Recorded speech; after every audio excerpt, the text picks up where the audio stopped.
L'aire d'un polygone correspond à la mesure de sa surface. La surface, c'est par exemple le sol d'une pièce. Pour mesurer une aire, il faut une unité. On appelle l'unité d'aire, par exemple, le mètre carré, le centimètre carré, le kilomètre carré. 1 centimètre carré équivaut à la surface d'un carré dont les côtés mesurent tous 1 centimètre. On peut faire des conversions en utilisant un tableau de conversion, ça vous le verrez dans la leçon. Voilà une unité d'aire, ça c'est U, représente une unité. Par exemple, dans cette pièce, je veux savoir combien d'unités d'air je peux mettre. Je vais le compter, 1, 2, 3, 4, 5. Donc l'air égale 5 unités d'air. Ici, 1, 2, 3, 4, 5, 6, 7, 8. L'air est donc égal à 8 unités. Ici, 1, 2, 3, 4 et 2 moitiés d'air. Je peux partager mon unité en deux.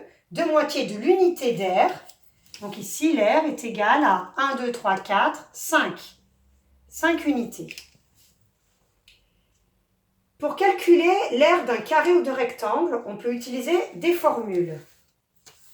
Alors ces formules, pour le carré,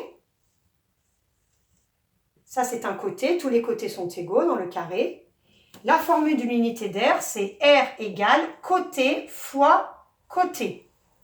Je multiplie un côté par un autre côté. Imaginons le côté fait 5 cm. Je vais donc faire R égale 5 fois 5 égale 25 cm². On va aussi voir la formule du calcul de l'aire du rectangle. Là, on a la longueur, là, on a la largeur. L'aire du rectangle, c'est la longueur fois la largeur. Par exemple, imaginons ce rectangle fait 5 et ici 2 cm.